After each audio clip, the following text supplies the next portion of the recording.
ভর্তুকি মূল্য খাদ্য সরবরাহ সহ শ্রমিক কার্ড চালু করতে হবে।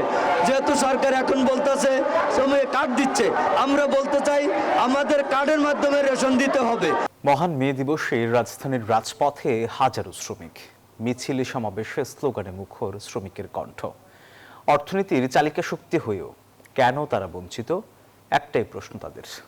রক্তস্নাত ইতিহাসের এই দিনে উঠে এসেছে ন্যায্য মজুরি, নিরাপদ কর্মপরিবেশ আর সামাজিক নিরাপত্তার দাবি।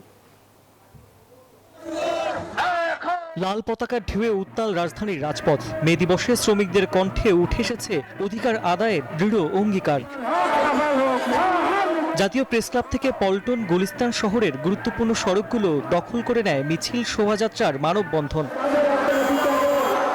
স্লোগানে স্লোগানে মুখরে সমাবেশে শ্রমিকদের প্রধান দাবি বাঁচার মতো মজুরি, নির্ধারিত কর্মঘণ্টা, নিরাপদ কর্মপরিবেশ এবং শিক্ষা স্বাস্থ্য সেবার নিশ্চয়তা। পণ্যমূল্যের ঊর্ধ্বগতি কষাঘাত দেশে, তাই উঠে এলো টিকে থাকতে বিশেষ শ্রমিক কার্ড চালুর দাবি। ভর্তুকি মূল্য খাদ্য সরবরাহ সহ শ্রমিক কার্ড চালু করতে হবে। যেহেতু সরকার এখন বলতেছে শ্রমিক কার্ড দিচ্ছে, আমরা বলতে চাই আমাদের কার্ডের মাধ্যমে রেশন দিতে হবে। 140 বছর পার হয়ে গেল, কিন্তু সেই 8 ঘন্টা আজও পর্যন্ত দাবি পূরণ করা হয় নাই। শ্রমিকদের ন্যূনতম মজুরি 30,000 টাকা করার দাবি জানান শ্রমিক নেতারা। মে দিবসে মানুষ আত্মাহুতি দিয়েছিল 8 ঘন্টা কর্মের দাবিতে।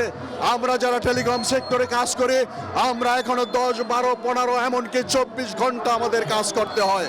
লাল পতাকার এই জোয়ার শুধু প্রতীক নয়, এটি শ্রমিকদের দীর্ঘদিনের বঞ্চনার অধিকার আদায়ের সংগ্রামের ভাষা। রাশেদ জায়খান, নিউজ 24, ঢাকা।